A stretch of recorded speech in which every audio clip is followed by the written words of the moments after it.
Tyler is 32 years old. He just calculated that if he saves aggressively for 10 years, he might, maybe, afford a down payment on a starter house. The same house that his co-workers' parents bought their house at age 25 on a single income. Tyler has been working for a decade, still renting, still no savings, still nothing built, and everyone keeps asking when he's going to settle down and start building a life. He wants to scream, "I'm trying." The math just doesn't work anymore. This is millennial psychology in one moment, working hard, doing everything right, and watching years disappear with nothing to show for it. Stay with me, because if you're a millennial, you're about to feel seen in a way that might actually hurt. And if you're not, you're about to understand why this generation seems so broken. Let's start with the psychological damage of wasted years. Millennials graduate college excited and ready. They've done everything they were told to do. Then they spend years applying to hundreds of jobs. Entry-level positions want 5 years of experience. They take unpaid internships just to get their foot in the door. Time passes while they're still living with roommates, still broke, still waiting for their real life to start. They finally get a decent job. Okay, now things will happen, right? But the salary barely covers rent and student loans. Can't save, can't travel, can't do anything except work and survive. More years pass. They look around and realize they've been working for years and they're exactly nowhere. No house, no savings, no security, nothing. And here's the psychological damage. They can't get those years back. Their 20s were supposed to be for building. Instead, they were for surviving. Their brains start doing this painful math. If I'd been born 20 years earlier, I'd own a house by now, have savings, have stability, but I was born at the wrong time, so I get nothing. That's not self-pity. That's their brains processing legitimate loss. The loss of years they'll never get back that should have been building blocks but were just wasted. And psychologically, this creates what's called chronic disappointment. Their brains stop believing good things will happen because they keep not happening year after year after year. Now let's talk about inflation destroying millennial psychology in real time. They finally get a raise, 5%, excited for maybe a day. Then they go to the grocery store. Everything costs 20% more than last year. The raise didn't even cover inflation. They're actually making less money than before in real terms. Rent increases 10%, car insurance goes up, gas prices spike, student loan payments restart after the pause. They do the math and realize they're going backwards, working harder and ending up with less. And here's what this does to their brains. It destroys their ability to plan for the future. Because what's the point of planning when the math keeps changing against them? They want to save for a house. But house prices increased 40% in 3 years, while salaries increased 8%. The goal keeps moving further away no matter how hard they work. Their brains experience this as a trap, running on a treadmill that keeps speeding up, working harder but losing ground. And psychologically, that creates despair that's hard to explain to people who bought houses for $80,000. They hear older people say, "Just budget better," and their brains want to explode. They are budgeting. The problem isn't spending. The problem is that everything costs 3 times more while salaries stayed the same. And watching years disappear while inflation eats whatever small progress they make. That's psychological torture disguised as normal economic conditions. Let's talk about how millennials actually behave because of this psychological damage. Millennials spend money on experiences instead of saving. Older generations call it irresponsible. But here's the psychology. If they'll never afford a house anyway, why not at least enjoy life now? Their brains have done the math. Saving $300 a month for 10 years gets $36,000. That's not even 10% of a down payment in most cities. So their brains say the traditional path is literally impossible. Might as well create some good memories before climate change makes everything worse. This isn't stupidity, it's rational adaptation to impossible circumstances. Millennials job hop every 2 years. Older generations call it disloyal. But here's the psychology.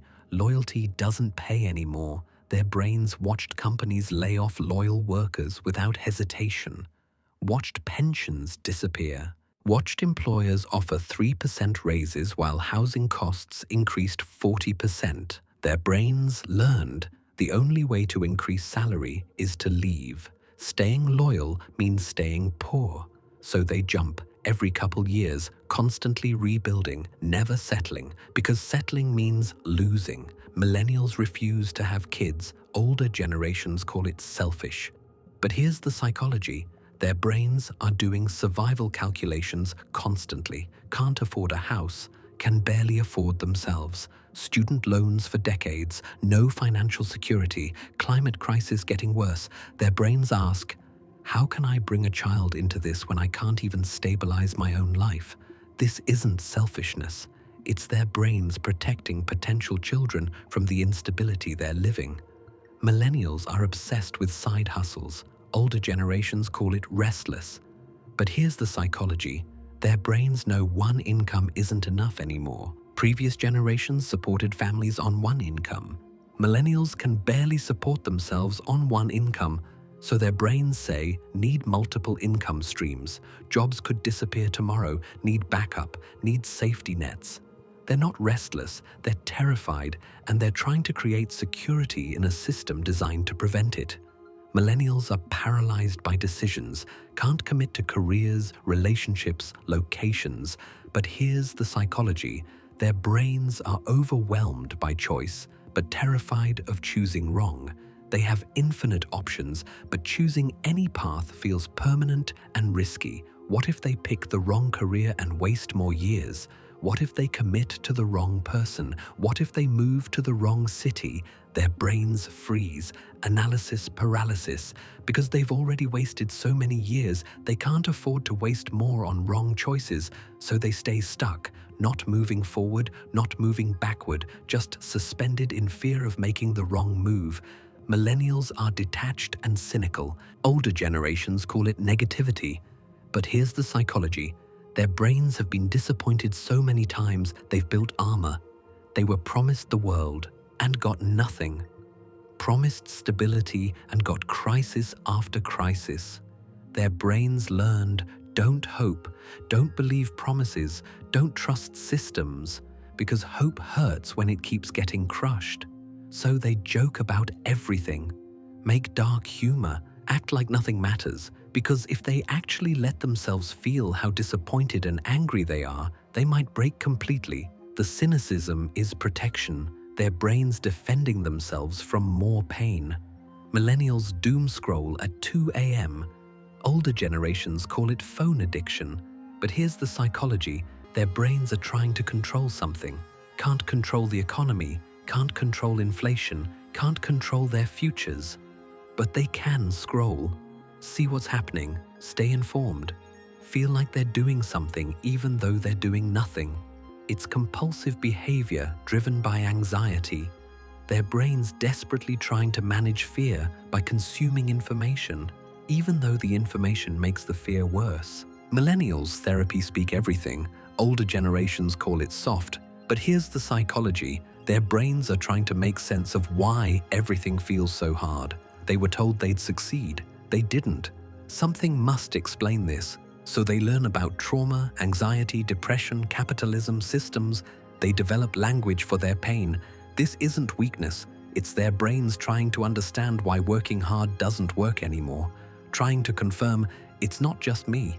The system is actually broken. The therapy language is their brains fighting back against the message that they're failing, saying, no, actually, I'm responding normally to abnormal circumstances. Here's what nobody tells you about being a millennial. The worst part isn't the struggle, it's watching time pass while stuck. Many are now in their 30s and still renting, still no savings, still one emergency away from financial disaster. And they look back and realize they've been in survival mode for over a decade. Years gone, nothing built, nothing stable, just constant scrambling, and their brains know they can't get those years back. Their youth is gone, spent not on building a life, but on just barely surviving. That's the psychological wound that doesn't heal, the wasted time, the lost years, the feeling that they'll never catch up because they started so far behind through no fault of their own. They did everything right and still lost, and their brains can't make that make sense. So here's my question for you in the comments. If you're a millennial, do you feel this? The wasted years, the impossible math, the exhaustion of trying so hard and getting nowhere? Drop "this is me" if this hit. And if you're not a millennial, does this help you understand why they seem stuck, cynical, and tired? Why they behave differently than you did at their age? Let's talk honestly, because millennials aren't failing. They're responding rationally to a system that failed them first. Drop your truth below. Let's stop pretending this is normal and start saying out loud how broken it actually is.